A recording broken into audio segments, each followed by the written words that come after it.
لبيك اللهم لبيك لبيك لا شريك لك لبيك إن الحمد والنعمة لك সম্মানিত দর্শক আসসালামু আলাইকুম ওয়া রাহমাতুল্লাহি ওয়া বারাকাতুহু। দীপ্ত টিভি আয়োজিত হজ বিষয়ক অনুষ্ঠান লাব্বাইক আল্লাহুম্মা লাব্বাইকে আপনাদের স্বাগতম।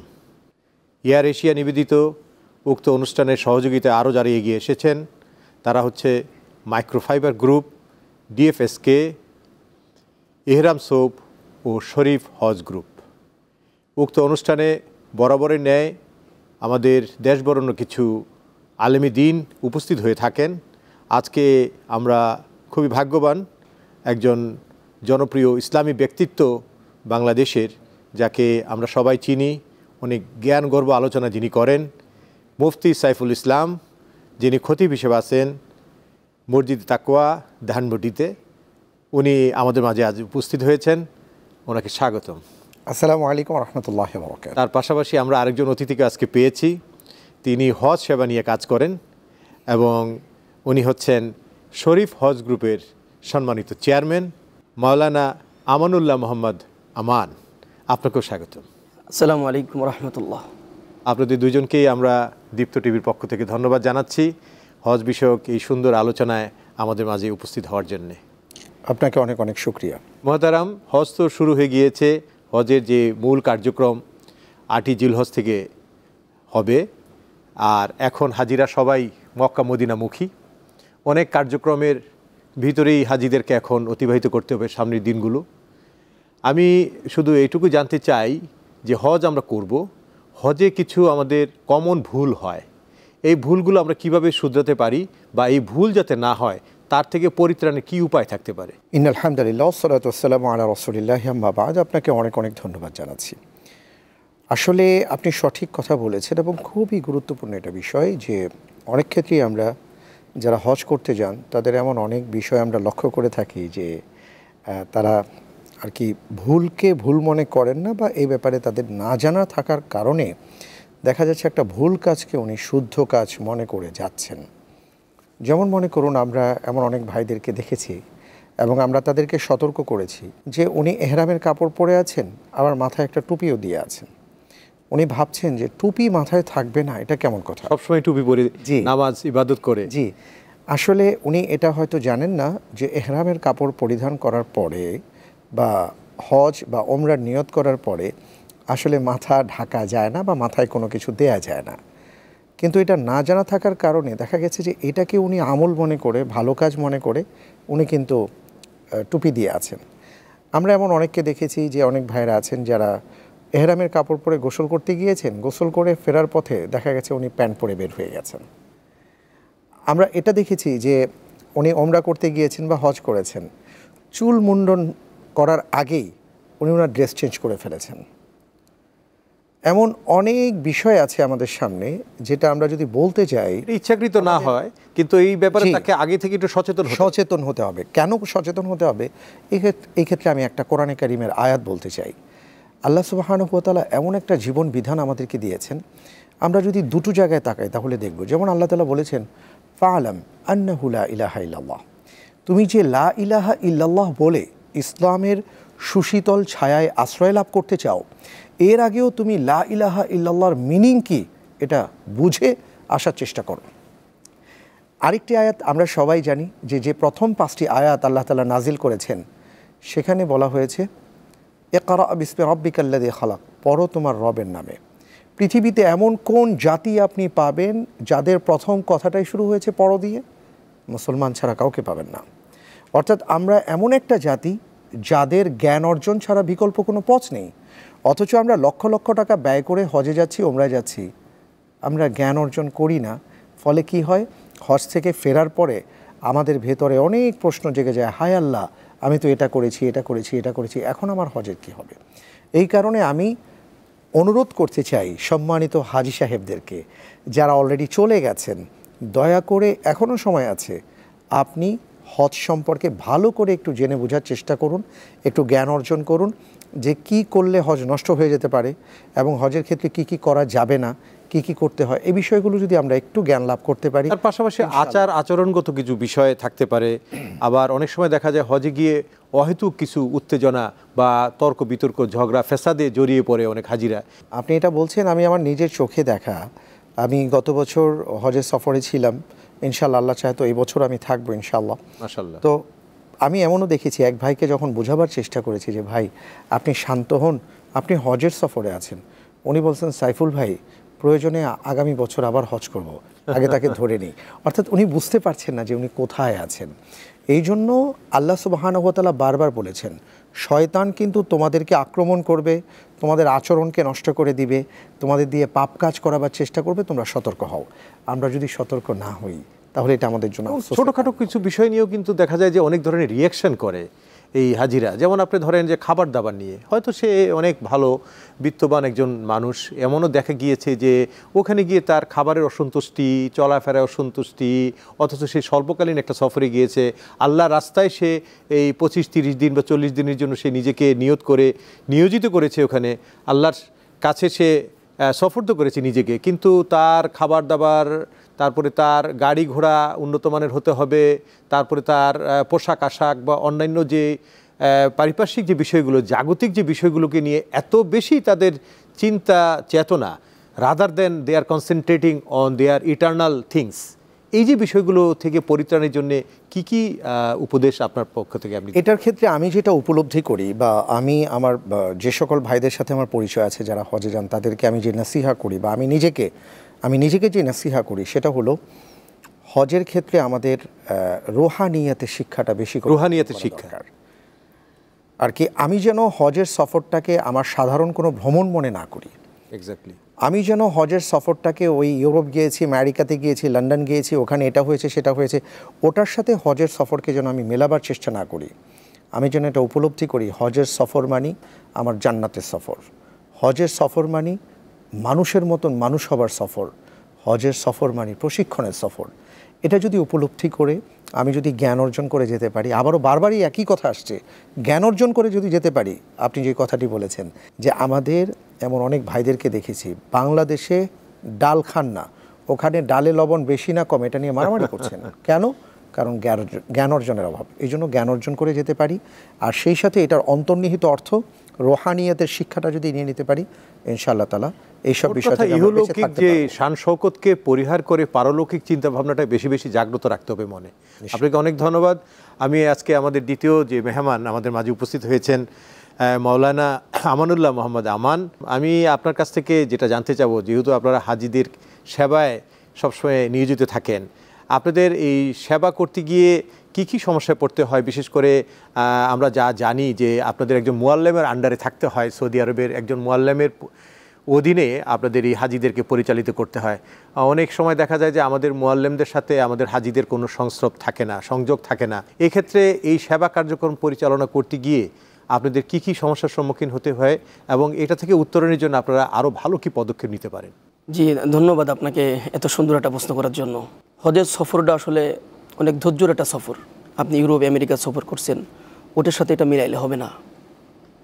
প্রথম আপনার ভিতরে এই জিনিসটা আসতে হবে। আপনি ইউরোপে গেছেন বা পৃথিবীর অন্য যে কোনো দেশে যে আপনি 5 স্টার হোটেলে থাকছেন, কিন্তু ওই 5 স্টার হোটেল আর মক্কা মদিনার 5 স্টার হোটেল এক হবে না। কারণ মক্কা মদিনার 5 স্টার হোটেল মিনিটে সেকেন্ডে চেঞ্জ হচ্ছে, যে হাজি রুম থেকে বেরোতে পারে নাই, রুমের সামনে এসে হাজি দাঁড়ায় আছে। তো এরকম তো পৃথিবীর অন্য কোনো হোটেলে বা অন্য কোনো দেশে নাই। তো এই বিষয়ে আসলে এজেন্সির যারা মুনাজ্জিম অর্থাৎ বাংলাদেশের পক্ষ থেকে যে মূল প্রতিনিধি একটা লাইসেন্সের, তাকে মুনাজ্জিম বলা হয়। হজ যে এজেন্সি সেটার পরিচালক, জি, সৌদির প্রতিনিধি, মূল সৌদি প্রতিনিধি। ওখানে এজেন্সির মালিকের কোনো নাই, মুনাজ্জিমকে। জি। তো এজেন্সির যে যিনি মুনাজ্জিম থাকবেন এবং ওনার আন্ডারে যে হাজি সাহেবরা থাকবেন, উভয়ের ভিতরে আন্তরিকতা থাকা লাগবে। অর্থাৎ মুআল্লিম আর মুনাজ্জিম, হ্যাঁ, এই দুইজনের মধ্যে একটা আন্তরিক সম্পর্ক। না, হাজি সাহেব এবং সাহেবানরা এবং মুনাজ্জিম, আচ্ছা, এজেন্সি কর্তৃক যারা থাকবেন, মুআল্লিম থাকুক, গ্রুপ লিডার থাকুক বা এজেন্সির মালিক থাকুক, মুনাজ্জিম থাকুক, তারা হাজি সাহেবদেরকে যেন নিজের মনে করে যে তারা আমরা ফ্যামিলির মতো, এটা মনে করতে হবে। আপনি একজন এজেন্সির মালিক হয়েছেন বিদয় যে আপনি তাকে মানে কোনো মূল্যায়ন করবেন না বা তাকে আপনি চেনেন না, এরকম না। আপনি তাকে আন্তরিকতার সাথে তার সব কিছু করতে হবে। এবং আপনি একজন হাজি, আপনি ওনার সাথে আসছেন, আপনি ওনাকে টাকা দিচ্ছেন, এর জন্য আপনি এটা মনে করলে হবে না। মূলত আমরা যখন একটা হজের প্রোগ্রাম আমরা প্রাথমিকভাবে আমরা সাজাই, তখন কিন্তু আমাদের অনেক ধরনের এক্সপেকটেশনের কথা বলা হয়। আমাদের লোকাল যে হজ কাফেলা যে এজেন্সি যারা আছে তারা হাজিদেরকে বিভিন্ন ধরনের কথা বলে এবং আপনাদের একটা প্রস্তুতিমূলক ওরিয়েন্টেশন প্রোগ্রামও ঢাকায় হয়। তো যখন দেখা যায় যে তারা সৌদি আরবে যাচ্ছে, মূলত জেদ্দায় অবতরণ করে অথবা মদিনায়, তারপরে তারা হোটেলে যায়, তারপর তাদের খাবার দাবার, তাদের যানবাহন, বিভিন্ন কিছু মিলিয়ে তখন দেখা যায় তাদের প্রত্যাশার সাথে তাদের প্রাপ্তির একটু অমিল। তখনই দেখা যায় তারা অনেক কিছু রিয়েক্ট করে। তাতে কিন্তু যে কথাটা আমাদের মুফতি সাইফুল সাহেব বলেছিলেন যে উত্তেজিত হওয়া যাবে না, কোনো ধরনের বিরোধ ফ্যাসাদে লিপ্ত হওয়া যাবে না, তাহলে হজের কিন্তু আমাদের এটা ব্যত্যয় ঘটবে। তো আপনারা যেই প্রোগ্রামগুলোতে আমাদের হাজিদেরকে সুন্দর প্রত্যাশার আলোকে নিয়ে যাচ্ছেন, সেই সেবার যে প্রত্যাশা তার সাথে প্রাপ্তির যে অমিলটা কেন হয়? আচ্ছা, বিষয়টা হচ্ছে এখানে যে উভয়ের একটু, হাজি সাহেব এবং এজেন্সির মালিক কর্তৃক যারা থাকবে, উভয়ের ভিতরে একটু আন্তরিকতার অভাব। উভয়ের আন্তরিকতা অধিক থাকতে হবে, দুজনের প্রতি সহানুভূতি থাকতে হবে। যেমন এই ক্ষেত্রে এজেন্সির মালিক যারা বা মুনাজ্জেম যারা, তাদের একটু আন্তরিকতা বেশি থাকতে হবে। যেহেতু আপনি আমাকে টাকা দিচ্ছেন, আপনি আমার সাথে যাচ্ছেন, তো আমি আপনাকে কমিটমেন্ট দিয়েছি, আপনি আমাকে দেন নাই, আমি আপনাকে এই সার্ভিসগুলো আমি আপনাকে দিব। তো যদি কোনো সার্ভিসের ত্রুটি হয়, এই ক্ষেত্রে আপনার আন্তরিকতা অধিক থাকা লাগবে। সেক্ষেত্রে যেমন আমি 300 লোক বা 275 জন লোক বা 271 জন লোক এবছর আমার হাজি, তো আমি যদি এই হাজি সাহেবদেরকে নিয়ে 271 জন হাজি সাহেবদেরকে আমি বিমানে উঠলাম, নিয়ে ওঠার পরে আমি আলহামদুলিল্লাহ জেদ্দাতে পৌঁছাই গেলাম। জেদ্দাতে পৌঁছানোর পরে বাসে উঠে গেলাম, বাসে করে আমরা মক্কায় হোটেলে চলে গেলাম। এখন হোটেলে যাওয়ার পরে 275 জন লোক বা 300 জন লোক নিয়ে আপনি একটা কাফেলায় যাচ্ছেন। আপনারা যাওয়ার আগে মাথায় এটা থাকতে হবে আপনার, যে আমি যে 275 জন লোক বা 300 জন লোক নিয়ে আমি কাফেলা নিয়ে যাচ্ছি, এই লোকগুলি বাস থেকে নামার পরে ওই হোটেলের লবিতে কি জায়গা আছে এই লোকগুলি বসার মতো? মক্কা মদিনার এত বড় লবি সব হোটেলে নাই। জি জি জি, এটা এজেন্সির মালিক যে তার মাথায় থাকতে হবে, যিনি মুনাজ্জিম থাকবেন, যে আমার তাহলে কি করতে হবে, যে আমার রুম সেটআপগুলি বাংলাদেশ থেকে আপনাকে দিয়ে যেতে হবে, যে আমার কোন রুমে কে, মানে যাতে একটা হাজি সে দেশ থেকে বুঝতে পারে, কারণ আপনি সেখানকার অবস্থানকালীন সময়ে তার আবাসনটা কি হতে পারে। 200 হাজি নিয়ে যে আপনি লবিতে বসায় রেখে এরপরে আপনি বলবেন যে পুরুষ একদিকে চলে যান, মহিলা একদিকে চলে যান, এটা কেমন একটা মানে নিম্ন মানে মনোভাব হয়ে যায়। আমার মনে হচ্ছে তাদের সাথে মনে হচ্ছে যে আপনার সাথে অ্যাড করি, ভাইয়ের সাথে আমি একটু অ্যাড করি, যেটা আমি আমার অভিজ্ঞতা উপলব্ধিতে থেকে যেটা আমি পেয়েছি, সেটা হলো যে আসলে আমরা হজ কেন্দ্রিক যে সেবাটা পেয়ে থাকি, সেটা কিন্তু 3 জায়গা থেকে সেবাটা আসে।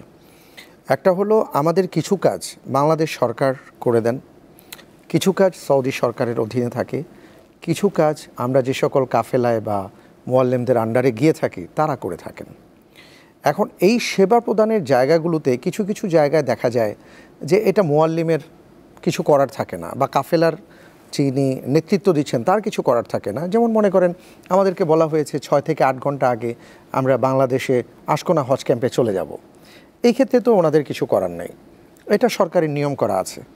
আবার কিছু কাজ আছে, যেমন মনে করেন আমাদেরকে বলা হলো যে আপনাদেরকে আজকে রাতে মিনায় নিয়ে যাওয়া হবে, অর্থাৎ 7 তারিখ সন্ধ্যার পরে।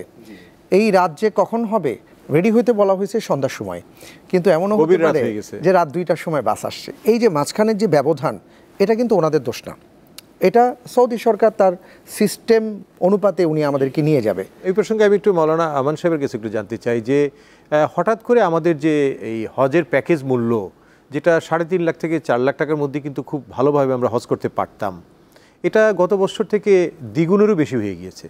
তো এটা তো অনেকের জন্য আপনার এটা মানে পক্ষে সম্ভব না, এত বড় বাজেট দিয়ে হজে যাওয়ার একটা যে তৌফিক সবাইকে কিন্তু আল্লাহ দেন না। তো আমার কথা হলো যে আমাদের যারা অন্যান্য মুসলিম পার্শ্ববর্তী দেশগুলো আছে, ইন্দোনেশিয়া, মালয়েশিয়া, ইভেন মায়ানমার, তারা মুসলিম রাষ্ট্র নয়, কিন্তু তাদের 3 লাখের মধ্যে কিন্তু হয়ে যাচ্ছে এবং সব ধরনের ফ্যাসিলিটিস পাচ্ছে। 30 থেকে 40 দিনের যে পূর্ণাঙ্গ প্যাকেজ বাংলাদেশ থেকে করা হয়, সেম প্যাকেজ এইসব দেশগুলো করে। তাদের এত কম্পিটিটিভ প্রাইসে এত চমৎকার তাদের হজ কাফেলা পরিচালনা করে। তো তারাও তো এখান থেকে আপনাদের যারা হজ এজেন্সি, তাদেরও তো হজ এজেন্সি, তারাও কিছু লাভ নিচ্ছে। কিন্তু এক্ষেত্রে আপনাদের এটা ডাবল হয়ে গেল কেন? আপনাদের এই যে এয়ারলাইন্সের টিকিট 3 গুণ 4 গুণ হয়ে গেল, বা অন্যান্য যে বিষয়গুলো এত বেশি, কিন্তু সেই হিসাবে কিন্তু আমরা সেই কি সেবা পাচ্ছি?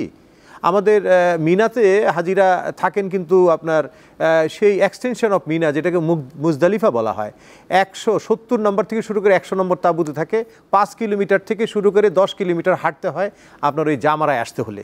তো এইগুলোকে কি আপনারা একটু পরিবর্তন করতে পারেন কি না, যেহেতু আমাদের এখন প্যাকেজ মূল্যটা অনেক বাড়িয়ে দেওয়া হয়েছে? আচ্ছা, এই বিষয়ে আসলে আমি দৃষ্টি আকর্ষণ করবো যে আমাদের মানে ঊর্ধ্ব কর্মকর্তা যারা আছেন, যেমন ধর্ম বিষয়ক মন্ত্রণালয়, আমাদের না, এনারা তো বরাবরই ওনারা ছিলেন ধর্ম সচিব, জি, ওনারা যদি এই বিষয়টা আসলে মনে হয় এটা আমাদের মাননীয় প্রধানমন্ত্রীকে যদি বলে যে আমাদের দেশ থেকে খরচটা একটু বেশি হয়ে যাচ্ছে, তো মনে হয় মানে, এবং আমাদের হাবের যিনি মহাসচিব আছেন, আমি কিন্তু ভালো করে জানেন একটা পরিসংখ্যান আছে, গত বছর 1,26,000 হাজি গিয়েছিলেন, এই পুরোপুরি কোটা কিন্তু পূরণ হয়নি। এবারও কিন্তু তাই হচ্ছে। আসলে আমাদের এজেন্সি যারা আমাদের আসলে এটা করার কিছু নাই। 1,30,000 জায়গায় মাত্র 84,000 হাজি। যদি আসলে উপস্থাপক সাহেব, আমি আপনাকে যেটা বলতে চাই ওই কথাটাই আবার ফিরে আসছি আর কি। এই কথাটাই আমি বলতে চাচ্ছিলাম, কিছু জায়গা আছে যেখানে আমাদের যারা দায়িত্বশীল তাদের অনেক কিছু করার আছে। যেমন আপনি টিকেটের কথা বলেছেন, আমরা দেখতে পাচ্ছি যে আমাদের কিন্তু যাওয়া আসা, আবার যাওয়া আসা, 4টা সেগমেন্ট, 4টা সেগমেন্টের নেওয়া হচ্ছে, টিকিটের মূল্য ধরা হচ্ছে। জি জি। আর আরেকটা হচ্ছে যে আমরা ক্যারিয়ার কিন্তু আমাদের দুটো, একটা হলো বাংলাদেশ বিমান এবং সৌদি এয়ারলাইন্স। এবার আরেকটা বাড়ানো হয়েছে। কেন এটাকে আরো উন্মুক্ত করে দেন, যত বেশি প্রতিযোগিতা। এটা যদি বাংলাদেশ সরকারের পক্ষ থেকে থার্ড ক্যারিয়ারটা যদি চালু করে দেওয়া হয়, যেমন এমিরাত, তারপরে কাতার, এগুলো যদি, সবচেয়ে বড় খরচ কিন্তু হচ্ছে আপনার এই টিকিটে। যেখানে নর্মালি কেউ যদি সৌদি আরবে যায়, একটা পরিসংখ্যানে আছে, এটা আমরা সবাই জানি, মাত্র 60,000 টাকা খরচ হয়। উমরার সময় খরচ হয় আপনার 90,000 টাকা, হজের সময় খরচ হয় 1,96,000 টাকা। উমরার সময় আরো কম হয়, 5 গুণ 4 বাংলাদেশ বিমান সৌদি এয়ারলাইন্সে 60,000 65,000 ভিতরে টিকিট করা যায়। কিন্তু হজের সময় এত বেশি, যেখানে একটু সহজ করা হবে, হাজিদেরকে সাশ্রয় দেওয়া হবে, এবং সবাই যাতে হজের জন্য উপযুক্ত হয়, বা সবাই তো আর বড় লোক না, আমরা ম্যাক্সিমামই আপনার নিম্নবিত্ত মধ্যবিত্ত শ্রেণীর, সারা জীবনের অনেকের স্বপ্ন, সারা জীবনের একটা চিন্তা ভাবনা বা সারা জীবনের একটা ইচ্ছা বাস্তবায়নের জন্য, এই অর্থের জন্য কিন্তু আমরা অনেক পিছিয়ে যাই। তো সেই ক্ষেত্রে আপনারা যদি এই বিষয়গুলোকে একটু সহজীকরণ করেন সরকারের সাথে আলোচনার প্রেক্ষিতে, লাভ তো আপনাদের করতেই হবে, লাভের পাশাপাশি এটা আসলে এই একটু যদি সহজীকরণ করা হয়, অনেক হাসানা বাড়াই দেওয়ার ক্ষেত্রে এজেন্সির মালিকদের কিছু করার থাকে না। আমরা তারপরেও আমাদের সম্মানিত যিনি হাবের মহাসচিব আছেন, আমরা ওনাকে বিভিন্ন সময় অনেক সিন্ডিকেশনের কথা শুনি বলেই কথাগুলো আসলো। আসলে আমাদের মহাসচিব সাহেব অনেক আন্তরিকতার সাথে কাজ করছেন, এবং উনি অনেকবার ধর্ম মন্ত্রণালয় সচিবদের সাথে, যুগ্ম সচিবদের সাথে উনি বসছেন, কিভাবে প্যাকেজটাকে কমানো যায়, টাকাটা একটু কমানো যায়, যেন হাজি সাহেবদের পেশার না হয়। একটা বিষয় যেটা আমাদের সাইফুল সাহেব বললেন, বা আপনিও মনে একটু বললেন, যে এই বিষয়ে মাননীয় প্রধানমন্ত্রীর হস্তক্ষেপ চেয়েছে। আমরা যে কোনো বিষয়ে মানে প্রধানমন্ত্রীর হস্তক্ষেপ কেন চাই? একটা হজের বিষয়, এখানেও প্রধানমন্ত্রীর হস্তক্ষেপ লাগবে, এবং উনি ঠিকই হস্তক্ষেপ করার পরে এখানে আপনার প্রায় 30,000 টাকা কমেছে। আগে ছিল 7,30,000 টাকা বা 7,20,000 টাকার একটা প্যাকেজ, গত বছর থেকে এই বছরের প্যাকেজটা আমাদের 6,70,80,000 টাকা এসে দাঁড়িয়েছে। এই বছরের প্যাকেজটা কমছে। আমার মনে হয় আরেকটু হস্তক্ষেপ নিলে পরে আরো কমবে। আমরা ইনশাআল্লাহ আশা করছি আগামী বছর আরো কমবে ইনশাআল্লাহ। হ্যাঁ, এটা তো কমাতেই হবে, না কমালে পরে দেখেন আপনার, আমাদের কিন্তু কোনো সাবসিডি নেই। আমাদের পার্শ্ববর্তী দেশ ভারত একটা নন মুসলিম কান্ট্রি, হাজিদের জন্য কিন্তু তাদের একটা সাবসিডি আছে। যারা যাচ্ছে, যারা নিবন্ধন করে হজে, তাদেরকে কিন্তু তাদের ব্যাংক অ্যাকাউন্টে কিন্তু টাকা পাঠিয়ে দেওয়া হয়, তাদেরকে উৎসাহিত করার জন্য। আসলে একটা মানুষের তারা দিচ্ছে, মায়ানমার দিচ্ছে, হ্যাঁ, আর মুসলিম কান্ট্রিগুলোর কথা তো নাই বললাম, ইন্দোনেশিয়া, মালয়েশিয়া, ব্রুনাই, তারা তো আরও অনেকভাবে উৎসাহিত করছে, এবং তাদের ব্যাপক হাজি যাচ্ছে। তারা বিভিন্ন বয়সের হাজিদের যে ওখানে আধিক্য দেখলে মনটা অনেক ভরে যায়, কিন্তু আমাদের হাজিরা যায় কিন্তু অনেকটা মনের কষ্টে গিয়ে কিন্তু ওখানে হজ করতে হয়, যে অনেক টাকা নিয়ে গেছে, অনেকে লোন টোন করে যায়, জায়গা জমি বিক্রি করেও যায়। এমন হয়েছে যে আমার অফিসে এমন একটা লোক আসছে, যে ভাই আপনাকে যদি আর 1 টাকা বাড়ায় দিতে হয় তা আমার জমিটা বিক্রি করা লাগবে। জি জি, সেটাই বললাম আর কি। যখন মানে এই বছরের আগের বছর, গত বছর তো মানে প্যাকেজের পরেও কিছু টাকা যখন বাড়াই দিল, জি জি জি, আমার এই জমিটা বিক্রি করা লাগবে, তো এরকমও এটা তো কাঙ্ক্ষিত নয়। তো তখন কি বলতে পারি আমরা? তাই আমি বললাম না, আপনার জমি বিক্রি করা লাগবে না, আল্লাহ যদি আমাদের তৌফিক দেয় ইনশাল্লাহ আপনাকে নিয়ে যাব। মাওলানা আমান সাহেব, আপনাকে অনেক অনেক ধন্যবাদ। সময়ের স্বল্পতার জন্য আমরা আসলে আর বেশি আলোচনা করতে পারছি না। আপনার সুন্দর আলোচনায় আমরা অনেক উপকৃত হয়েছি। আশা করি আগামীতে আপনাকে আমরা আবারও দেখতে পাবো এবং আরও সুন্দর বিশ্লেষণ আপনি করবেন। আশা করব আগামীতে একটু বেশি বেশি করে আমাদের হাজিরা বাংলাদেশ থেকে যাবে এবং খুবই সাশ্রয়ী মূল্যে হজ করে তাদের যে সারা জীবনের যে একটা ইচ্ছা, এটা পূরণ করার ক্ষেত্রে তারা খুবই ভালো একটা কামনা নিয়ে যেতে পারবে এবং এই ব্যাপারে সংশ্লিষ্ট কর্তৃপক্ষ এগিয়ে আসবেন। এই ব্যাপারে আমি সবার সুদৃষ্টি কামনা করছি। আজকে এখানে বিদায় নিতে হচ্ছে। আপনাদের সবাইকে ধন্যবাদ। আগামীতে আবারও দেখা হবে নতুন কোনো অতিথি।